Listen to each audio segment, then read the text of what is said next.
luego, porque ya estamos en comunicación con Enrique Lozada. Decime si me equivoco, es coordinador de los equipos de Corina Machado en Argentina. ¿Ese es el título? Exacto, soy parte del equipo del comando de María Corina acá en la Argentina. Muy bien. Bueno, muchísimas gracias por estar acá conectado con nosotros. Y la primera pregunta es que nos hagas una pequeña introducción de qué fue lo que pasó, por qué Corina no es candidata y tiene que tener a alguien en representación suya. Sí, actualmente en la oposición estamos enfrentando una candidatura única.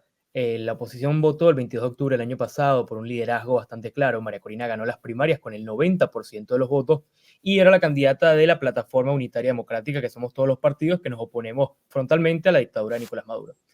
María Corina sufre una inhabilitación inconstitucional desde hace muchos años que la volvieron a rectificar y esta inhabilitación no tiene ninguna base ni legal ni constitucional, es una sentencia política totalmente.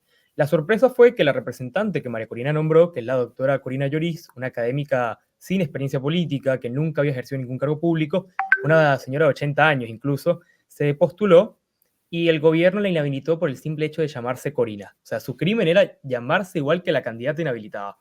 En medio de esto, ya una serie de presiones internacionales, el gobierno de Lula y Petro, históricos aliados del chavismo, hicieron un llamado de atención a estas circunstancias y ahí se permitió la candidatura tapa de Edmundo González. Esta candidatura originalmente iba a ser una candidatura que iba a cuidar el espacio de la oposición en la boleta y al final se designó que él fuera el candidato y bueno, ahora nuestra campaña es todo el mundo con Edmundo. Y te hago una pregunta porque, bueno, uno trata de seguir el ritmo, ¿no?, de lo que pasa en Venezuela, pero también tiene que seguir el ritmo de lo que pasa en Argentina y se hace un poco complicado, pero yo vi que hay un montón de candidatos. ¿Son candidatos testimoniales los que están así? No sé, ayudan a Maduro? ¿Quiénes son?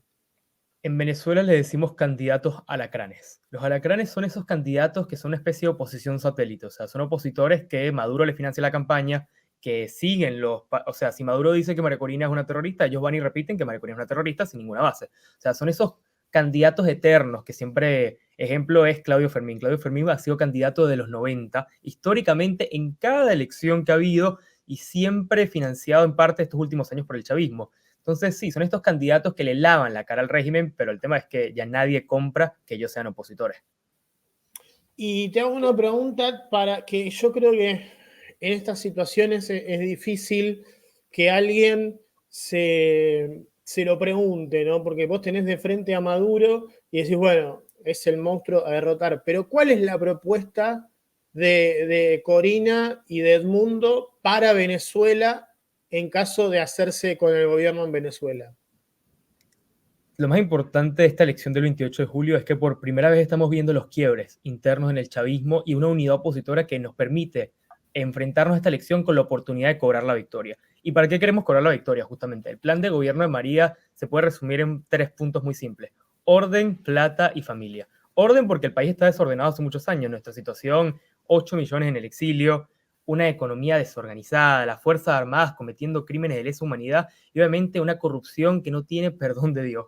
Al mismo tiempo, plata, porque evidentemente la crisis venezolana viene con una hiperinflación histórica, el mayor desastre económico en la historia de nuestra región. Estamos hablando de un país que tuvo la mayor renta petrolera del mundo a principios de los 2000 cuando llegó Chávez y que hoy el país, el salario mínimo no llega ni al $1.50. Y al mismo tiempo familia, porque justamente tenemos que reunificar a 8 millones de venezolanos que tuvieron que dejar el país, me incluyo entre esos casos, con sus familias. La verdad, es muy duro saber que estamos viviendo la mayor crisis humanitaria de la historia del continente, siendo el país más rico de la región en ese sentido. Y como uno en Argentina atravesó muchas crisis y está atravesando una crisis en este momento, ve gente en la calle, uno mismo le cuesta llegar a fin de mes, pero cuando ve los números de Venezuela y ve esa masa de migraciones que hasta se pueden comparar con los refugiados no sé, del África subsahariana por ver los movimientos migratorios. ¿Cómo es un día de una persona normal en Venezuela? ¿Qué carencias tiene? ¿Qué tiene que hacer de esto que vos decís, esto no es un país normal? Voy a poner el caso de la ciudad de Maracaibo. Maracaibo es la segunda ciudad más grande de Venezuela, podríamos compararla con Córdoba. en su tamaño, su importancia cultural, y es la ciudad que bordea el principal centro petrolero del país. O sea, el lago de Maracaibo tiene las mayores reservas mundiales de petróleo concentradas en un mismo lugar. En la ciudad los apagones son de 9 horas al día. No hay agua potable a lo largo de la semana, o sea, solamente tienen agua los fines de semana. Estamos hablando de esto de una zona clase media alta de la ciudad incluso. El salario mínimo en Venezuela está alrededor entre $1.50 y $5 las personas que cobran bonos del Estado y demás, que cada vez son menos. Y estamos hablando de una población en donde la ciudad de Maracaibo tenía 3 millones de habitantes al finalizar el gobierno de Chávez, hoy no llega al 1,5 millones. O sea, la mitad de la ciudad se fue. Una ciudad vacía donde quedó la gente o de la tercera edad criando nietos porque los padres se vieron obligados a irse a llevar la comida a sus hijos, o una población de mayor clase adquisitiva que migró al principio del chavismo viendo lo que se veía venir. Entonces, estamos hablando de que la segunda ciudad más importante del país tiene la mitad de su población reducida, no tiene luz por 8 horas al día y no tiene agua. Ese es el escenario inicial para entender lo que está ocurriendo en la Venezuela de Maduro. O sea, a ver, es como decir, alguien que vive en Córdoba o Mendoza y que tiene trabajo, 9 horas al día no tiene agua y no tiene luz. Ese sería el resumen de lo que está pasando hoy en Venezuela. O sea, no es que. Claro. O sea, Y eso hoy en siendo día lo más eso. básico. Y lo peor, ¿qué sería? Porque si eso es lo más básico, ¿qué es lo peor? Lo más básico en el sentido de que evidentemente esto es lo que uno afecta en su hogar. Después ir al trabajo. No hay transporte público desde hace años. El chavismo se encargó de destruirlo. Las filas para cargar nafta son de 6, 7 horas, la que está subsidiada, porque evidentemente ellos ponen un precio internacional que no lo puede pagar nadie con el salario mínimo en cómo está.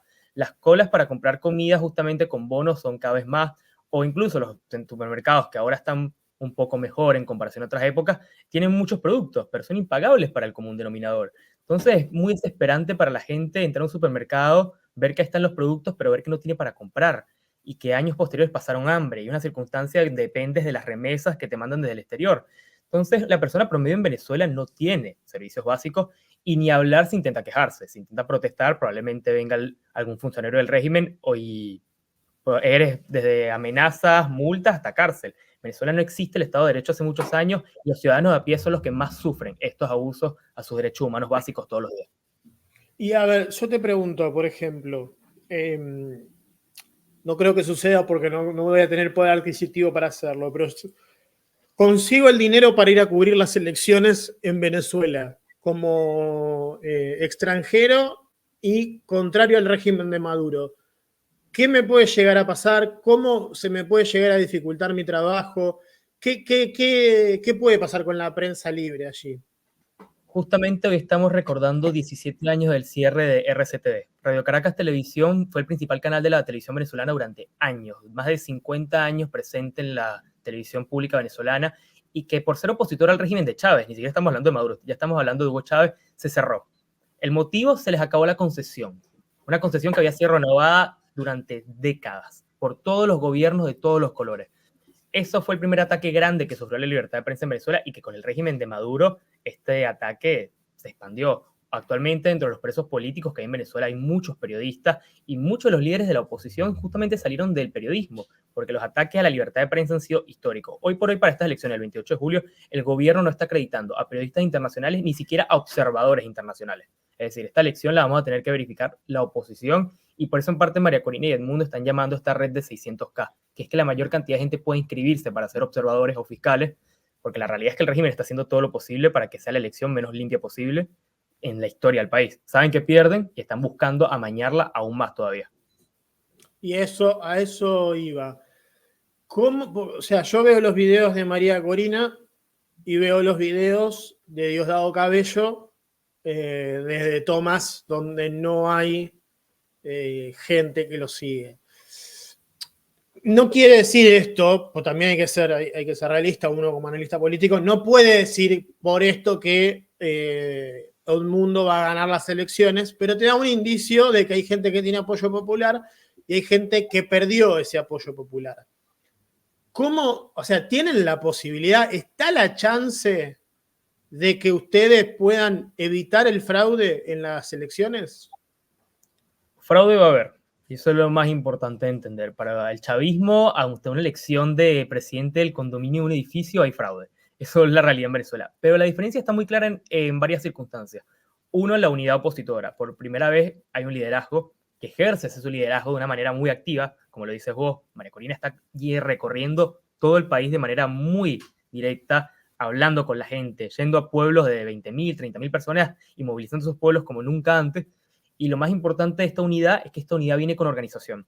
Actualmente se están llamando la estructura de comandito. Los comanditos es un 1 por 10. Vos como persona buscas a 10 más para cuidar votos, es decir, delegar al ciudadano el trabajo de ser fiscal para la elección.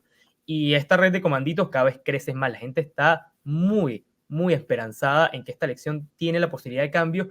Y la segunda razón por la cual vemos factible cobrar esta elección es que la diferencia de voto de todas las encuestas serias ponen a Edmundo González entre el 60 y 80% de intención de votos, Maduro no llega ni al 20%. La diferencia de 40 puntos, hacerle un fraude es bastante difícil, teniendo en cuenta que el gobierno, en otras elecciones donde la oposición ganó con 10-15, el fraude no le bastó. La maquinaria de ellos obviamente va a estar aceitada, nadie lo pone en duda, pero la nuestra también. Entonces vamos a ver qué sucede el 28, pero sabemos que hoy tenemos los votos para ganar y tenemos la estructura para reclamar la victoria. Esa es la diferencia de esta elección respecto a otras, en ese sentido. Mira, yo en otro programa que participo tengo la posibilidad no solo de llegar a muchos venezolanos que están en Argentina, sino a venezolanos que están alrededor de Latinoamérica y en España, inclusive. Ellos pueden volver para votar, ellos están llamando a que vayan a votar, hay una convocatoria, alguna facilidad para que ellos vayan a votar en el caso de que así lo quieran hacer. La realidad es que el régimen hizo todo lo posible para los que estamos en el exterior no nos pudiéramos inscribir para votar en el exterior. O sea, las embajadas, la verdad, van a tener alrededor de 2.000, 3.000 votantes, teniendo en cuenta, por ejemplo, la embajada acá, votamos 3.000 nada más. Somos 200.000 venezolanos en la Argentina. Es una ¿Y falta por qué votan 3.000 siendo 200.000? El proceso para la inscripción internacional duraba un mes. Fue un proceso de un mes que permitió, en teoría, el Consejo Nacional Electoral. Este aperturó 2 semanas y media más tarde y un trámite de 5 minutos, ellos lo convertían en un trámite de 20. Entonces, pasaban alrededor de 50, 60 personas por día. Cuando se venció el plazo, nos pudimos inscribir nada más a 400 personas y unas 2.600 que ya venían de elecciones pasadas. O sea, fue una falta de respeto total. Teniendo en cuenta que Argentina, al colmo, fue uno de los países que más gente inscribió. Sí, países como España, Colombia no inscribieron ni a 200 ni a 300 personas. Una falta de respeto total. Por eso mismo a los venezolanos que pueden hacer el esfuerzo, porque estamos con un esfuerzo enorme, de ir a votar el 28 de julio a Venezuela, a su centro electoral y de cuidar esos votos, no duden en hacerlo, porque por primera vez en 25 años de chavismo hay la voluntad, la organización y los quiebres internos del chavismo que nos permiten decir que el 28 de julio vamos a cobrar esta victoria y el 29 Edmundo González va a ser el presidente electo de la República. O sea, para pasarlo en limpio y para luego poder transmitirlo bien. Quien no se pudo inscribir para votar en la embajada y pueda viajar a Venezuela, que viaje. Total. Totalmente, Bien. porque la verdad en otras elecciones, justamente en el último caso sí que se hizo un llamado a la inmigración a que volviera al país, fue la elección del 2015, que fue la elección justamente la última en que ganó la oposición y que ganó de manera arrolladora. La idea justamente, la volvemos a tener la misma boleta, la de la unidad, con el mismo logo, que es la manito.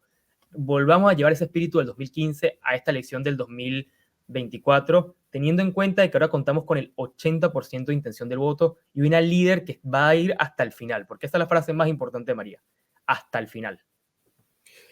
¿Qué fue? Perdón, no sé, cuando tengas que cortar avísame, pero nada, para mí es un lujo poder estar haciendo esto y desde algún punto poder colaborar. ¿Qué fue la arremetida que hizo el gobierno ahora o que intenta hacer el gobierno ahora contra las ONG que yo entiendo que va por la parte de los derechos humanos y de terminar de socavar el tema de derechos humanos en Venezuela? Ante una sociedad tan empobrecida y tan sufrida como la sociedad venezolana, las ONG se han convertido en una especie de respaldo para muchas familias para poder comer, para poder tener medicinas. Frente a esto, el régimen ha decidido que estas organizaciones, obviamente, ocupan un lugar preocupante para ellos, porque evidentemente estas organizaciones cumplen ese rol de Estado que el Estado dejó de cometer. Ante esto, han habido muchas amenazas de hacer una ley que busca unificar a todas las ONG en una gran red nacional chavista, que obviamente pone en riesgo la estabilidad de estas organizaciones. igual es una situación muy rara y que es una de estas situaciones donde vemos los quiebres internos del chavismo. Diosdado Cabello, que es uno de estos grandes caudillos que tiene el chavismo, dijo hace unos días que la ley ya estaba aprobada, que al día siguiente se iba a aprobar la ley, que no había forma de que se debatiera de vuelta. Fueron al pleno de la asamblea de mayoría chavista y se echó para atrás, lo volvieron a la comisión. O sea, hay muchos quiebres internos del chavismo. Antes la palabra de Cabello era una palabra sagrada. Si Diosdado lo decía, era algo que se cumplía. Mucha gente cayó presa incluso porque Diosdado los nombraba en su programa de televisión. A ese nivel tenía el programa de Cabello. Hoy por hoy ni siquiera te puede garantizar que una ley que en teoría todas las bases del chavismo apoyan, se pueda aprobar. Entonces, vemos a ese quiebre interno que tiene el chavismo. La verdad, por primera vez en muchos años, las peleas internas que nunca se veían públicamente, hoy no solamente se ven públicamente, sino que incluso la juegan en este juego de poder, que por eso decimos que hay una transición. Porque la verdad, hoy el chavismo está negociando internamente con sectores, tanto opositores internos y externos, para ver cómo salimos de esta. Y eso, a ver, ¿la interna es entre Diosdado y Maduro o cuál es la interna? La interna es entre Diosdado, obviamente figuras fuertes, históricas del chavismo, Maduro, actualmente presidente, los Rodríguez, que son la pareja de hermanos que ocupan tanto la vicepresidencia como la presidencia del Congreso, y las Fuerzas Armadas, hoy representadas por Parino López. Toda esta interna surge en parte cuando fue arrestado Tarek El Aissami, que históricamente fue un vicepresidente, Maduro, ministro durante toda la etapa de Chávez, y la figura que tenía mayor relación con Irán, aliado vital del chavismo, cayó preso de una trama de corrupción relacionada con PDVSA, la estatal petrolera venezolana. Cuando cae preso Tarek, eso demostró que dentro del chavismo habían problemas tan graves que incluso llevaron a que uno de sus miembros más fuertes cayera preso y que lo expongan de manera pública. Algo que nunca sucedió con Chávez. La verdad, Chávez tenía esa capacidad de organizar las tropas, por decirlo de algún modo, que Maduro no tiene y que por suerte para él nunca tuvo que enfrentar. Pero ahora que lo tiene que enfrentar, lo enfrenta al mismo tiempo que tiene la campaña presidencial encima y un liderazgo que no ha sido complaciente para nada con el régimen. María Corina ha sido muy directa. Esto es hasta el final. Y hasta el final implica ir hasta el 28 de julio, hasta donde sea necesario, para que Maduro deje la presidencia lo antes posible. Te hago la última, pero vamos a seguir haciendo entrevistas y tratando de tener a los protagonistas, si es posible, o a lo que se pueda aspirar para llevar el mensaje. Acá está mucho el tema de, bueno, el problema es Maduro, el problema no fue Chávez. ¿Se vivía mejor con Chávez o qué le puedes decir a los que te dicen eso? Sobre todo hay un sector, lastimosamente, acá en la Argentina que defiende mucho la figura de Hugo Chávez. ¿De dónde salió Hugo Chávez? Yo creo que una pregunta que muy poca gente sabe acá en la Argentina. Hugo Chávez llega a la vida política venezolana en 1992, dando un sangriento golpe de Estado que mató a más de 200 personas. En un gobierno democrático, que fue el gobierno del presidente Carlos Andrés Pérez, Chávez le dio un golpe de Estado. Mata a 200 personas, se le perdona la vida, se le arresta y después, en un intento de pacificación del gobierno posterior, el del presidente Caldera, se lo libera. Obviamente una persona extremadamente carismática, con una capacidad de liderazgo única, se hace con la presidencia en el 98, prometiendo algo muy distinto a lo que ofreció. Chávez hablaba de la tercera vía de Blair, que él era un presidente centrista, que él iba a traer la izquierda en lo económico y en lo social iba a venir lo de derecha. O sea, una mezcla total de ideologías, de centro, de moderación. Evidentemente eso duró muy poco.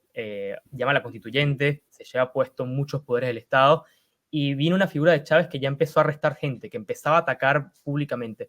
Y creo que el mejor ejemplo para definir Hugo Chávez es el caso de la jueza Afiuni. Una jueza que falló muchas cosas en contra del gobierno. Chávez en cadena nacional la manda a arrestar por traidor a la patria. Y esa fue su condena. O sea, el presidente le dijo arréstenla, la arrestaron. Sufrió una violación en grupo por parte de militares estando presa. Nivel sufrió un aborto, la obligaron a abortar ese niño de esa violación. Tuvo que reconstruirse el útero entero de la violencia que sufrió en esa violación. Ese es el caso con el que te puedo definir quién es Hugo Chávez. Un hombre que mandó a violar en una cárcel a una jueza pública por fallar en contra de él. Así que ni feminista, ni aliado, ni una persona buena en ese sentido. Chávez fue la madre de la criatura que hoy es Nicolás Maduro, y que bueno, nos tiene a 8 millones en el exilio y a 30 millones pasando trabajo. Sí, te había dicho que era la última, pero me acordé de otra. Para poner cosas en claro, viste, que acá no llega toda la info, imagino que en Venezuela no debe llegar toda la info. ¿Qué pasó con los refugiados en la Embajada Argentina? ¿Finalmente pudieron venir a la Argentina? ¿Siguen ahí? ¿Tenés esa información? Actualmente hay 5 personas del equipo de María Corina que se encuentran actualmente exiliadas en la Embajada Argentina, lo cual agradecemos totalmente la disposición del gobierno argentino de tomar esta decisión tan valiente. Dicho eso, el salvoconducto es algo que el gobierno venezolano se ha negado constantemente a darles, siguen ahí exiliados en la embajada y velamos por su seguridad, y cualquier cosa que les suceda es responsabilidad del régimen de Nicolás Maduro. Teniendo en cuenta accionarios previos del chavismo, tememos por su seguridad, esperemos que puedan venir acá a Buenos Aires lo antes posible. Y más allá del tema, no tengo más información, la verdad, eso se está ya hablando en Cancillería más arriba, pero sí, Sí, en sí, esa sí. situación es bastante crítica, la verdad, porque el régimen está en una situación de mucha debilidad y cuando se sienten débiles, atacan con más fuerza en ese sentido.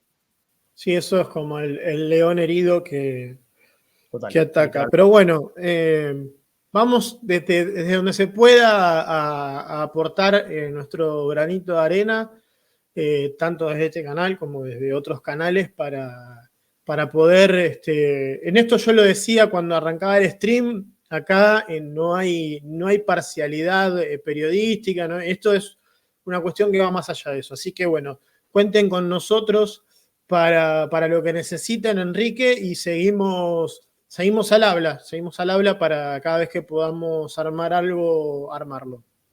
No, totalmente agradecido, justamente. En Venezuela lo que más necesitamos es gente que diga lo que está sucediendo allá. Y bueno, como dice María, vamos hasta el final. Vamos hasta el final.